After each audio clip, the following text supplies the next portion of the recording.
Ngomongin pernikahan, seringkali kita terbuai oleh romansa dan kebahagiaan yang melimpah.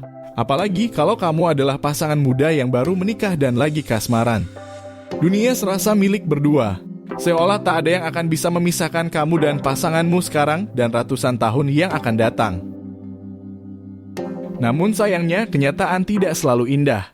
Pernikahan bukan hubungan seumur jagung. Bayangkan, selama puluhan tahun dari sekarang, kamu harus hidup bersama pasanganmu bagaimanapun kondisinya. Percaya deh, di antara momen-momen indah bersama pasanganmu, pasti ada titik jenuh yang bila tidak mampu kamu lalui, sangat berisiko untuk keberlangsungan pernikahan kalian. Apalagi kalau sudah menyangkut urusan keuangan. Tahu gak? Data dari Badan Pusat Statistik Indonesia menunjukkan bahwa 2022 merupakan tahun dengan angka perceraian tertinggi dalam 6 tahun terakhir. Meningkat pesat signifikan dari tahun sebelumnya. Dan masalah keuangan menjadi salah satu penyebab utama perceraian pasangan menikah di Indonesia. Dari sekitar 500.000 angka perceraian di Indonesia pada tahun tersebut, lebih dari 20% diantaranya terjadi karena masalah ekonomi rumah tangga. Itu artinya ketika berbicara soal uang, ada banyak hal yang bisa mengancam kelanggengan rumah tanggamu. Apa yang kamu pikirkan ketika saya berbicara tentang masalah keuangan? Pendapatan? Kerja mapan? Atau tingkat kekayaan? Bukan, jawabannya bukan itu semua. Sebuah penelitian yang dilakukan oleh Dew dan Stewart tahun 2012 menemukan bahwa tingkat pendapatan dalam sebuah rumah tangga bahkan tidak berpengaruh pada konflik keuangan pada pasangan menikah. Penyebab masalah keuangan yang utama justru berasal dalam diri kita sendiri.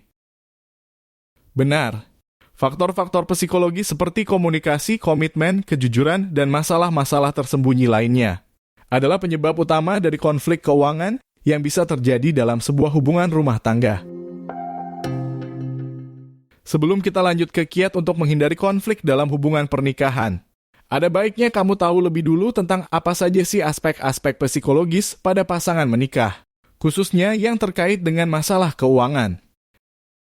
Tim kami telah mengumpulkan literatur dan penelitian-penelitian dari ilmuwan psikologi yang bisa membantu kamu mengenali bagian-bagian penting dalam sebuah hubungan tersebut. Dalam publikasinya yang berjudul The Economic Psychology of Financial Decision Making and Money Management in the Household, Sonnenberg pada tahun 2017 mengenalkan aspek-aspek psikologi dalam finansial rumah tangga, yang bahasa populernya adalah Psychological Household Finance, atau sebut saja PHF. Dalam PHF, Sonnenberg mengemukakan setidaknya 2 unsur psikologis yang paling utama dalam sebuah hubungan pernikahan. Pertama, pengambilan keputusan finansial. Kedua, manajemen keuangan rumah tangga. Pengambilan keputusan dalam rumah tangga, khususnya keputusan terkait finansial, bisa menjadi faktor penting bagi keharmonisan rumah tangga. Tapi tahu gak?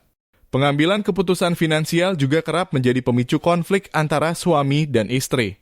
Salah satu faktor yang berpengaruh adalah kualitas hubungan dan keputusan pembelian. Kirchler pada tahun 1998 dalam penelitiannya tentang finansial rumah tangga menemukan fakta bahwa pasangan yang bahagia lebih sering bersepakat dalam urusan belanja rumah tangga. Dalam penelitiannya tersebut, Kirchler menemukan bahwa peluang mereka mengalami konflik finansial menjadi lebih kecil jika keputusan pembelian didasari oleh kesepakatan bersama. Kenapa bisa begitu?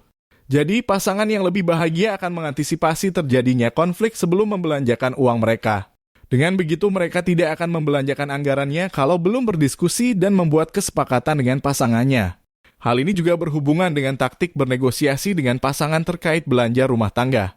Kirchler menyebutnya sebagai strategi pengaruh sosial. Dalam strategi pengaruh sosial, ada proses tawar-menawar. Proses ini bisa berakhir pada kesepakatan antara kedua belah pihak, namun bisa juga membuat salah satu pihak mengalah. Hal ini akan sangat bergantung pada karakteristik dari masing-masing pasangan. Seperti yang kita ketahui bersama, inti dari sebuah pernikahan adalah menyatukan 2 orang yang memiliki latar belakang dan kepribadian yang berbeda. Kamu bisa saja memiliki kepribadian yang berbeda, bahkan bertolak belakang dengan pasanganmu. Hal ini nantinya akan sangat berpengaruh dalam proses negosiasi dalam membuat keputusan finansial. Kirchler masih di penelitian yang sama mengatakan bahwa ada 2 jenis karakteristik pasangan yang berkaitan dengan pengambilan keputusan finansial. Pertama adalah egalitarian dan kedua adalah patriarkal. Karakteristik egalitarian lebih sering menggunakan pendekatan persuasif dalam bernegosiasi sebelum membuat keputusan.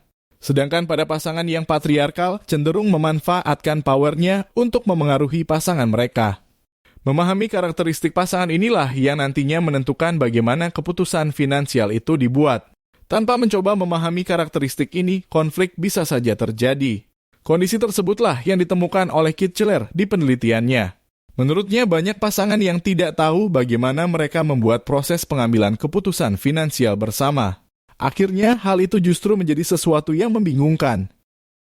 Selain keputusan finansial, faktor psikologis lain yang berhubungan dengan keuangan rumah tangga adalah manajemen keuangan oleh pasangan. Hasil studi Jen Paul di sekitar tahun 1980 menemukan berbagai jenis model pengelolaan keuangan. Ada suami yang bekerja dan perempuan mengelola keuangannya. Ada yang mengalokasikan gaji bulanannya untuk keperluan rumah tangga, namun tetap memiliki pegangan untuk keperluan pribadi. Bahkan ada pula yang sepenuhnya memisahkan anggaran personal dan kebutuhan rumah tangga. Di antara itu semua, tidak ada satupun tipe yang lebih baik dibanding tipe yang lain. Keberhasilan dari masing-masing jenis manajemen keuangan ini sangat bergantung pada pasangan yang menjalaninya. Akan tetapi Anda tetap perlu menyadari bagaimana jenis pengelolaan keuangan yang Anda dan pasangan terapkan di rumah tangga kalian. Sehingga Anda bisa memformulasikan komunikasi seperti apa yang sesuai dan efektif dengan jenis pengelolaan keuangan di rumah tangga Anda. Ada banyak faktor yang berpengaruh pada karakteristik manajemen finansial di rumah tangga, seperti gender, persepsi terhadap kepemilikan harta, norma sosial, dan lain-lain. Gender misalnya, dalam banyak budaya, peran tradisional pria sebagai pencari nafkah dan wanita sebagai pengelola rumah tangga telah mempengaruhi bagaimana keuangan dalam rumah tangga dikelola. Namun ada pula budaya yang tidak terlalu mempermasalahkan hal ini. Dalam budaya-budaya tersebut, perbedaan pengelolaan keuangan antara suami dan istri bisa jadi tidak terlalu kentaran dan sangat memungkinkan. Selain itu, persepsi terhadap kepemilikan harta juga memainkan peran penting dalam manajemen keuangan rumah tangga. Burgoyan dan tim penelitiannya pada tahun 2006 juga mengidentifikasi 3 kategori besar persepsi kepemilikan atas uang rumah tangga, yaitu kepemilikan yang berbeda atau terpisah, kepemilikan buram dan transisional, dan kepemilikan bersama-sama. Persepsi ini dapat dipengaruhi oleh nilai-nilai budaya, pengalaman pribadi, dan preferensi individu. Penting bagi pasangan untuk berkomunikasi secara terbuka dan jujur tentang preferensi, nilai-nilai, dan harapan mereka terkait dengan manajemen keuangan. Ini membantu membangun pemahaman yang lebih baik dan mencari solusi yang saling menguntungkan untuk kedua belah pihak. Jadi rumah tangga kamu punya karakteristik yang mana? Bagaimana pengelolaan keuangan di rumah tanggamu? Apakah rumah tanggamu melakukan diskusi untuk menghasilkan kesepakatan sebelum mengeluarkan anggaran untuk belanja rumah tangga? Seperti yang sudah dijelaskan sebelumnya, tidak ada jenis dan karakteristik pengelolaan keuangan dan jenis keputusan manapun yang lebih unggul dibandingkan yang lain. Karena yang paling penting untuk terhindar dari konflik finansial yang berarti adalah komunikasi. Tapi, apakah kamu pernah mengalami dan merasakan bahwa berkomunikasi dengan pasangan terkadang sulit untuk dilakukan? Benar, para ahli pun sudah menyadarinya. Membicarakan keuangan dengan pasangan memang sulit karena keuangan adalah topik yang cukup sensitif. Untuk itu, agar bisa melakukannya, kami merangkum tips-tips yang bisa kamu lakukan dengan pasangan terkait keuangan dari seorang terapis psikologi di Amerika dalam artikelnya yang berjudul How to Talk About Money with Your Partner. Pertama, bersikaplah transparan dan jujur kepada pasangan. Ini adalah kunci utama ketika sepasang kekasih memutuskan untuk menikah dan hidup bersama. Ceritakan yang sebenar-benarnya tentang kondisi keuangan masing-masing antara dirimu dan pasangan, mulai dari penghasilan, pengeluaran, hingga hutang. Kalau kamu pasangan muda dan belum melakukannya, lakukan sekarang sebelum terlambat. Termasuk juga apabila kamu memiliki hutang. Alangkah lebih baik prioritaskan hal tersebut untuk diselesaikan agar tidak membebani pasangan dan menjadi pemicu masalah ke depannya. Kedua, tentukan tujuan bersama. Sudah dijelaskan pada bagian sebelumnya bahwa pernikahan adalah upaya menyatukan dua kepala yang bisa jadi memiliki pemikiran dan pendapat yang berbeda, termasuk dalam menyikapi masalah keuangan. Bagaimana cara memakainya, pengelolaannya, atau bahkan bagaimana kalian mempersepsikan kepemilikan terhadap uang tersebut. Itulah mengapa penting untuk berkomunikasi dengan transparan di awal. Setelah mengetahui kebiasaan masing-masing, mulailah dalam menentukan tujuan keuangan bersama yang ingin dicapai setelah menikah. Misalnya ingin memiliki rumah di mana, seperti apa, kendaraan, bagaimana, punya anak berapa, sekolah di mana, dan masih banyak lagi. Apabila sudah menetapkan tujuan bersama serta instrumen keuangannya, mulailah menyiapkan anggaran dana. Hal ini akan membuat kalian lebih mudah untuk menjalankan rumah tangga karena telah sama-sama memiliki tujuan yang disepakati sejak awal. Ketiga, lakukan pembagian tugas. Sebelum dan setelah menikah, bicarakanlah dengan pasangan segala hal tentang pengelolaan keuangan.